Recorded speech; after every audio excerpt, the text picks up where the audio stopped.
9. And I'm Jeff Peterson. Kim and Greg are off on assignment tonight. Now, among the many bills state legislators will consider in the upcoming session will be a bill to expand the use of medical marijuana in Maine. Of course, right now, doctors can't prescribe it for some medical conditions, but many others are off limits.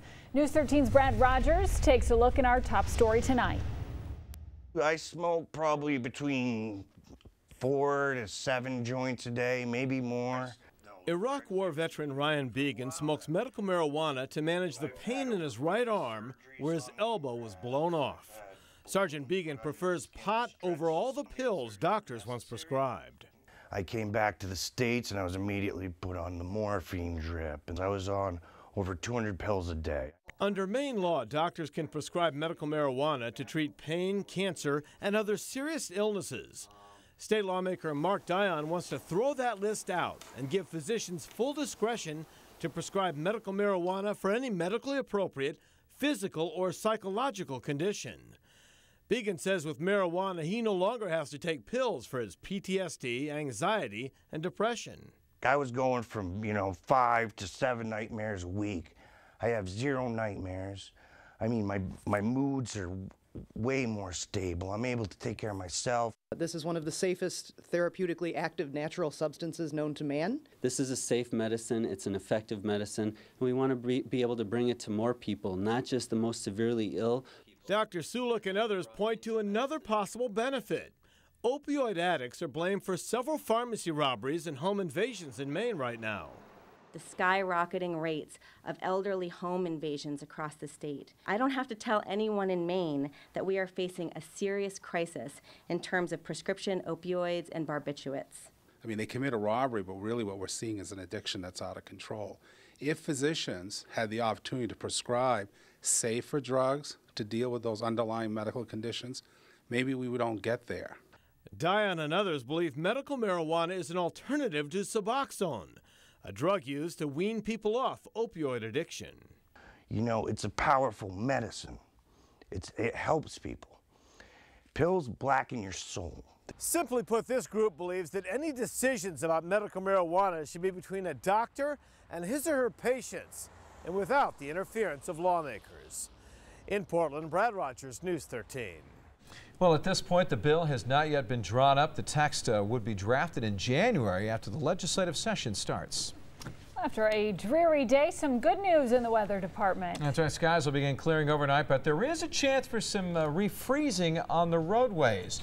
Charlie Presley joining us now with the first check on your forecast. Charlie, just an ugly day. It really is, Jeff. And some areas are still seeing freezing rain and freezing drizzle. A freezing rain advisory has been issued for portions of central Maine back through the hills and mountains. Tomorrow, yes, we will see the sun return, a welcome return to some sun.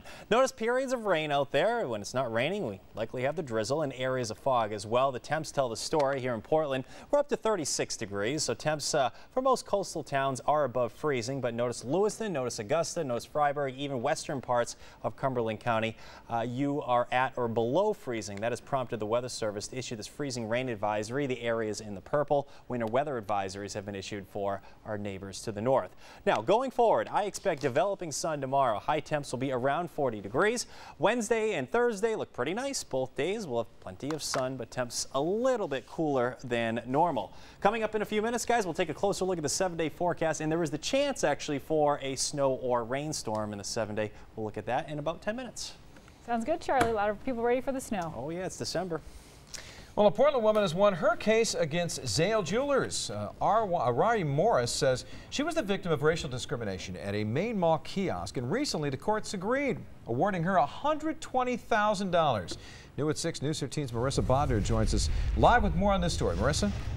Morris was granted the highest amount a plaintiff can get in this type of discrimination case in Maine. She says the money is nice, but what she really wants is an apology from Piercing Pagoda, where this happened. That's a division of Zales Jewelers that specializes in ear piercing and sells less expensive jewelry. Now, Morris says she wanted to buy something, but a female employee refused to help her because of her African American and Native American race. She says a clerk at the Maine Mall swore at her and made derogatory comments, saying, quote, "I've had enough of your kind." An attorney took Morris's case to the Maine Human Rights Commission, which agreed she was the victim of illegal discrimination. Well, when you go through something like that and you're so embarrassed and leaving the mall in tears when you just wanted to go buy something, the first thing I did was call my mother. And she's like, just call somebody, like come home, and everybody was there to sit there and try to make me feel better. But at the end of the day, everybody's like, just call a lawyer.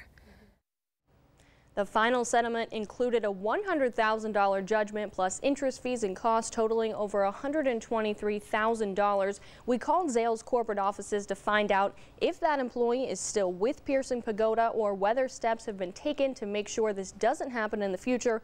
The Director of Investor Relations would not answer those questions, but gave us this statement saying, quote, "We firmly deny the allegations made by the claimant, and it is our policy to not comment further on litigation." Adrian. All right, Marissa, thank you. A Mid-Coast woman is dead and her husband is now recovering from burns after a fire at their home near Bristol. Right now, investigators don't know how or why this happened.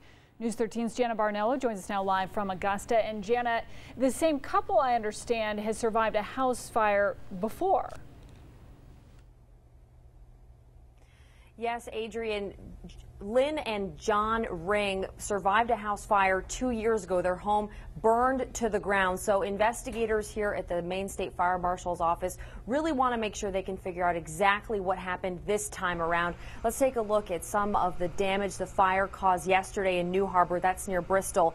Investigators say the fire started in a Mercedes-Benz convertible and then spread to the garage. Firefighters were able to minimize damage to the rest of the home, but once they got the flames under control, that's when they found 69-year-old Lynn Ring dead in the garage.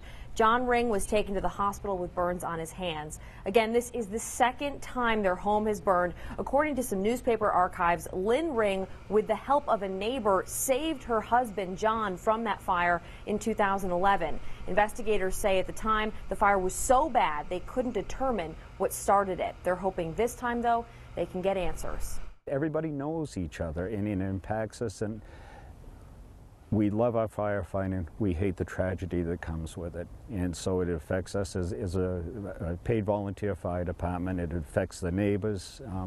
There's a lot of retired people. They come around for the serenity of the view, which you certainly can see, and it has a horrible impact on a small community like this. Lynn Ring's autopsy is finished. The medical examiners say, though, they want to do a couple more tests before they can determine a cause of death.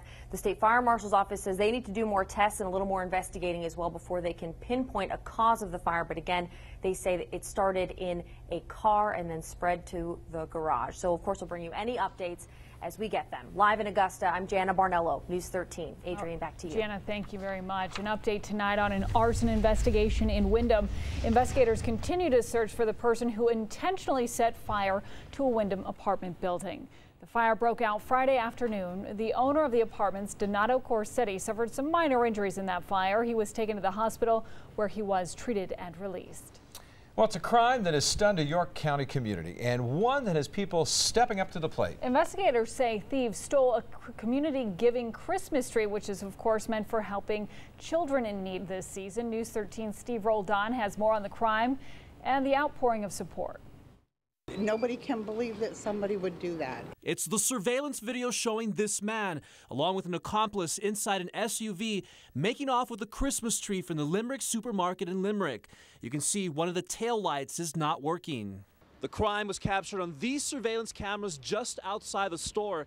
And it wasn't just a Christmas tree that the thief stole, but it was the tags that had a Christmas wish list for needy children here in the community. That tree meant a lot to everybody. And to have some scum steal it. And that's what he is. And I'd like to find him. Limerick has done the giving tree tradition for at least 15 years, and neighbors here are outraged. People have already started donating gifts and money to help bring Christmas to all the kids who had a Christmas tag. There's so much gratitude for the outpouring of support, all for a good cause. We have had such an amazing outpouring from the community. We had a truckload of toys delivered yesterday. We've had cash donations. Nobody's letting this get us down. We've still got tags to fill. The kids will have a good Christmas no matter what. He didn't steal that from us. Disgusting is a good word. You know, it's not too late. It's still early in the season to make this right. yeah, people are sad. I mean, there's some people, there's some businesses and homes that have stepped up. There'll be some good come out of it. Those who live here say they're optimistic. Doing everything we can do. Yeah. Hopeful that the people responsible for the theft will be caught and that the tree will be returned. In the meantime, they've set up this temporary tree with new tags that'll help local kids in need. The spirit of Christmas is still there. Holiday cheer that no thieves can take away. In Limerick, Steve Roldan, News 13. And by the way, the Limerick supermarket is offering a $100 reward for the return of that tree. Yeah, so if you have any information on the theft, you are asked to contact the York County Sheriff's Office. Well, Reese Across America is making its annual trip south, making a stop along the way at Westbrook Middle School this morning. The Reese are making their way to Arlington National Cemetery in Virginia and 800 other locations across the United States. Maine's First Lady, Ann LePage, is making the trip again this year, riding down with the convoy. Governor Paul LePage kicked off today's events this morning with a wreath laying in Augusta. The trucks leave for Arlington tonight after several more stops around the state. All told, more than 400,000 Maine-made wreaths will be delivered to locations all across the country. Now, your Weather Authority forecast with Charlie DePresti. Welcome back, everyone. I'm still tracking freezing rain and freezing drizzle for central Maine hills and mountains. Their freezing rain advisory remains in effect. Let's take a look at the maps, and we'll start you out tonight with the satellite radar composite, of course, where, again, it's still pretty ugly over western areas where we're seeing some of that freezing rain and freezing drizzle. Temps are safely above the freezing mark here at the coastline, so it's just plain old rain and drizzle for our coastal towns here and snow over northern parts here.